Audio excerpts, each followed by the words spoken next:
Olá, mais uma vez aqui no canal Terapias Corpo e Alma, para a gente conversar um pouquinho, conhecer melhor uma parte do corpo específica, para entender a relação dessa parte do corpo com o resto do corpo, percebendo cada vez mais que o nosso corpo é uma unidade, é é um ser único que tem estruturas com funções diferentes para manter a gente vivo, mas que está tudo relacionado. Da mesma forma que a gente está completamente relacionada, né, com o resto do planeta, com as outras pessoas, com a sociedade que a gente vive, tá? Sou fisioterapeuta, sou formada há 30 anos e gosto muito de compartilhar o que eu conheço, o que eu sei, o que eu aprendo, porque eu acredito que o conhecimento ele é capaz de, quando usado e usado corretamente, nos levar mais longe, nos trazer uma boa qualidade de vida, nos dar uma saúde melhor, nos proporcionar um convívio melhor com as outras pessoas, enfim, fazer da gente seres humanos cada vez melhores. E hoje a gente vai falar um pouquinho do órgão, né, do pulmão, que é o nosso órgão responsável pela nossa ventilação, por trocar o gás carbônico que a gente produz pelo oxigênio que a gente precisa e que está no ar, tá? Uma coisa que é muito interessante, hoje eu quero falar um pouquinho do aspecto psicossomático, é que o pulmão, ele é o órgão que está relacionado às nossas relações, às nossas trocas, porque é isso que acontece dentro do pulmão, uma troca. A gente pega o oxigênio do ambiente e dá para o ambiente gás carbônico, que a gente produz, né, por causa das nossas atividades celulares. A célula, para poder produzir energia e para nos manter vivo, ela produz gás carbônico. Então, é interessante a gente pensar que, se ele é o órgão das trocas, toda vez que a gente tem um sintoma, uma situação pulmonar, eu devo parar, pensar, como que estão as minhas trocas com as outras pessoas? Essa troca está uma troca saudável? Eu estou dando e recebendo na mesma medida? Eu dei muito, fiquei sem e agora eu não quero mais dar, eu tenho medo de ficar sem de novo? Eu não dou e também não quero receber? Eu não sei receber, eu não consigo receber, eu sempre abro mão, dou demais e recebo de menos? Tudo isso é muito importante você se perguntar quando você tem um quadro de uma situação, né, no pulmão. Seja uma situação passageira, como uma pneumonia, que por mais que seja grave, ela é passageira, como às vezes situações mais crônicas, como um efizema, como uma fibrose pulmonar, que a gente também pensa em relação às trocas, a toda essa relação emocional que a gente não cuidou e que refletiu através de uma doença. A gente já teve um vídeo rapidinho falando da doença como ventura e não como desventura. Então, primeiro, a gente vai apresentar um pouquinho do pulmão, ver como que ele funciona. E aqui a gente tem, né, uma visão de toda essa parte respiratória, de toda a nossa, todas as estruturas que estão envolvidas nesse ato de respirar, de ventilar, de fazer essa troca, né, gasosa. Então, a gente tem aqui os pulmões como um todo, e aqui um pedacinho para entender. Vem a traqueia vai se ramificando, formando os brônquios, tá? E vai ficando cada vez menorzinho, menorzinho, menorzinho, até chegar nos alvéolos. Isso aqui que parece um cachinho de uva. E é dentro dessa estrutura, dessa bolinha aqui, que acontece a troca gasosa. Aqui pra gente ver que os brônquios têm uma camada muscular, né? Por isso que ele pode entrar em espasmo e fechar e produz as crises de asma, de bronquite. A traqueia, como é um local onde passa, né, todo o ar, da maior quantidade de ar, ela é protegida com anéis cartilaginosos para evitar que ela feche. Porque se a traqueia fechasse, ia ficar difícil de salvar, só fazendo mesmo uma traqueostomia de urgência. Já o brônquio quando você tem uma crise, seja de bronquite ou de asma, você não vai fechar todos os brônquios principais, que também tem uma certa quantidade de cartilagem para evitar que eles fechem, mas são esses brônquiozinhos menores. Só que se muitos entram em espasmo simultaneamente, a gente vai ter uma dificuldade de trocar o ar. E aí, aqui ó, para a gente ter uma outra visão, a gente tem um ar que vem pelo nariz, a gente também pode ter um ar que vem pela boca. Não é legal a respiração bucal, mas tem muita gente que respira mais pela boca do que pelo nariz. Aí você tem a laringe, ao continuar vem para a traqueia, tá? E da traqueia vai dividindo para os brônquios para os bronquíolos, até chegar lá no alvéolo. Outra coisa interessante é que o nosso pulmão direito, ele é um pouquinho maior e ele é dividido em 3 partes. E o pulmão esquerdo, como a gente tem o coração ligeiramente mais para a esquerda, por conta, né, do espaço, porque a gente não é maior do lado esquerdo do que do lado direito, o nosso pulmão esquerdo é um pouquinho menor e é dividido só em 2. Aqui é aquela estrutura que parece a uvinha, que é o alvéolo. É aqui que o ar entra. E aqui a gente tem um vaso sanguíneo. Para não confundir, eu vou chamar de vaso sanguíneo. Para quem já tem uma noção, essa aqui é a artéria pulmonar. Ela traz o sangue que veio do corpo rico de gás carbônico. Esse gás carbônico sai aqui no alvéolo e o oxigênio que estava aqui no alvéolo entra e vai ser levado para ser distribuído pelo corpo todo. O que faz isso acontecer? Quando esse sangue chega aqui, que a gente respirou, esse alvéolo, ele tem muito mais oxigênio dentro dele. E a natureza tende a equilibrar. Então, o oxigênio que está em maior quantidade no alvéolo, ele vai para onde tem menos, e o gás carbônico que está em grande quantidade no sangue vai para onde tem menos, que é o alvéolo.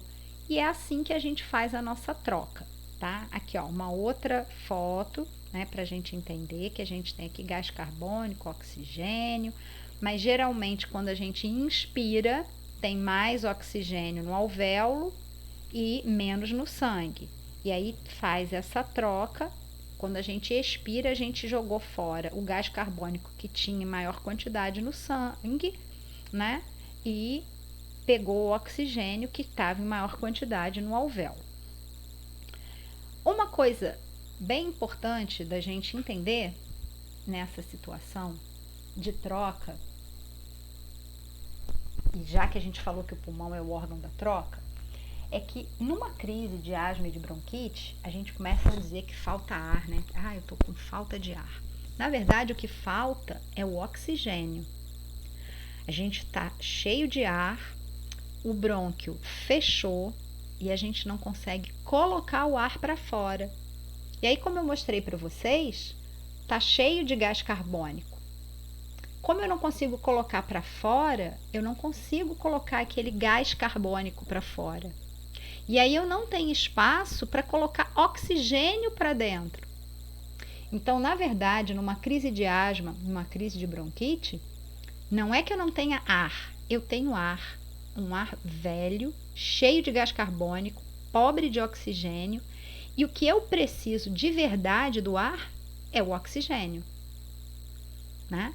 Só que não dá para a gente pegar só o oxigênio, você respira o ar como um todo.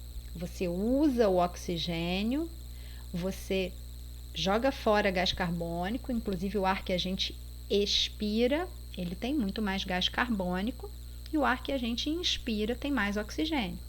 Por isso que a questão de morar num local poluído faz muita doença pulmonar, porque quando você inspira, como ele é muito poluído, como ele é muito rico de outros gases que não nos interessa, seja o próprio gás carbônico, o dióxido de carbono ou monóxido de carbono, que também não faz bem, não adianta, é ar, mas não tem o que a gente precisa. A gente precisa de um ar puro, rico de oxigênio.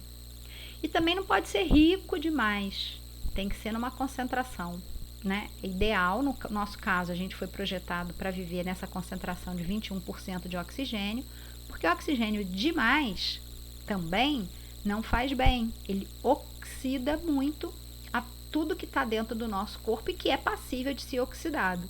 E vocês sabem muito bem que a oxidação não é uma coisa saudável.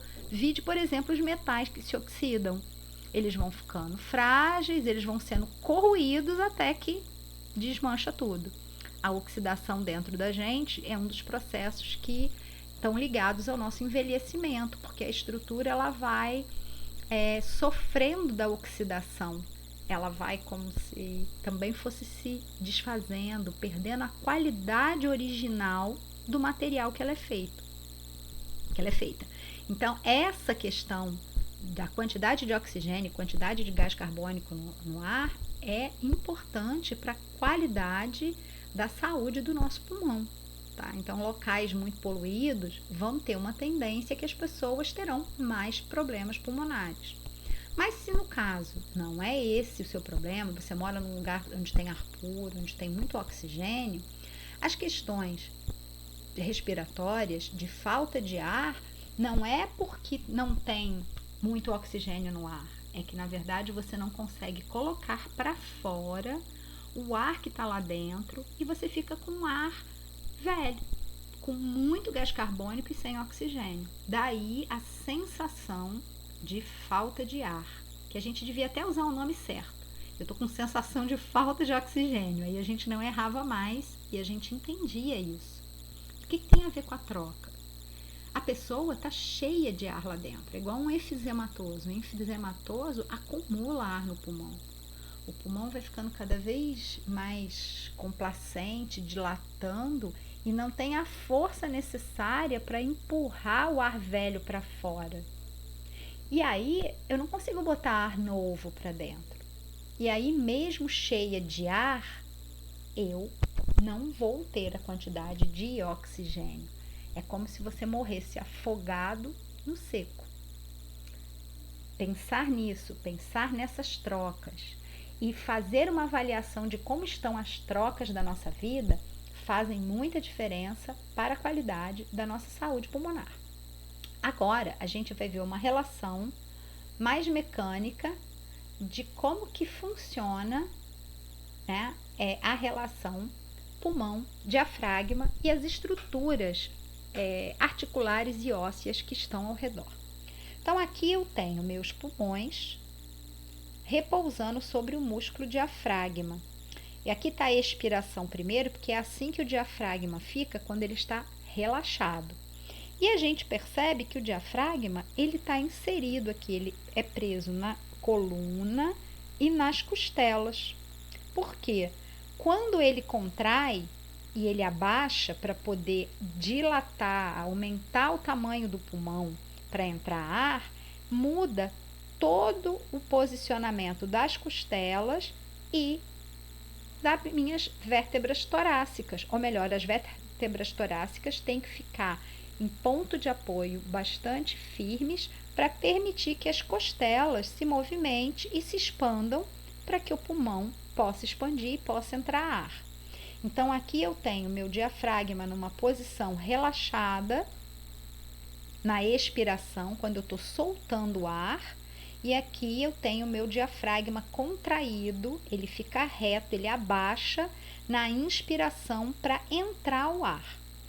Ora, eu falei que o diafragma está inserido aqui nas últimas vértebras torácicas e nas lombares. Qualquer alteração nessa posição dessas vértebras vai alterar a qualidade da contração do diafragma, fazendo com que muitas das vezes eu faça uma contraçãozinha meia boca e não gere a expansão total que o meu pulmão poderia ter, fazendo com que algumas regiões do meu pulmão não aproveite, não faça trocas, porque não adianta só botar o ar para dentro, não adianta só o sangue passar. Eu tenho que ter uma grande quantidade de ar novo passando por onde eu também tenho uma boa circulação sanguínea para poder ter a troca. Não adianta ter ar e não ter sangue, não adianta ter sangue e não ter ar.